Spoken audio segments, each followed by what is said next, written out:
नमस्कार, আমি অসীম অধিকারী।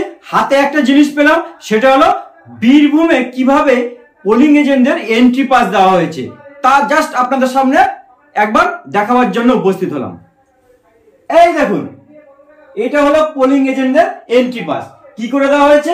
A4 পাতা একটা, দুটো, তিনটে, চারটে, পাঁচটা ছিল। একটা পাতা এরকম পাঁচটা ছিল, আপনাকে স্কেল দিয়ে এরকম ছিঁড়ে দিতে হয়েছে। এরকম পাতা ছিল চারটে, 4×5 20টা এন্ট্রি পাস ছিল পোলিং এজেন্টদের। আমি এখানে আপনাদেরকে পরামর্শ দেবো যে এখানে এসি নম্বর এবং নেম এবং পোলিং স্টেশন নম্বর এবং নেম আছে, ঠিক? এই ডিস্ট্রিবিউশন মার্কটা আপনারা অবশ্যই এইখানটা করে মারুন এবং স্পষ্টভাবে মারুন, আর শুধুমাত্র নামগুলোকে লিখে দিন, ঠিক? Name of candidate, name of polling agent আর রিলিভার এজেন্ট, একজন থাকলে একজনের নাম, দুজন থাকলে কমা দিয়ে দুজনের নাম। কিন্তু এটা হচ্ছে নতুনত্ব লাগলো বা বিশেষত্ব লাগলো বা আমার কাছেও নতুন লাগলো।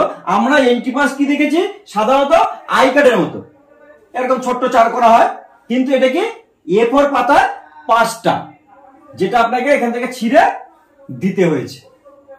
ভালো যে এক জায়গায় সবগুলো রয়েছে, হারিয়ে যাওয়ার সম্ভাবনা নেই এবং অল্প সময়ের মধ্যে কাজটা মিটে যায়। আর যতগুলো আপনি দিচ্ছেন, ধরুন আপনি নিচ থেকে ছিঁড়ছেন, তাহলে এইটাকে সিরিয়াল নম্বর 1 দিলেন, এটাকে 2 দিলেন, এটাকে 3 দিলেন। উপর থেকে কিন্তু 1 2 3 দেবেন না, কারণ আগে তো আপনি উপরটা ছিঁড়তে পারবেন না।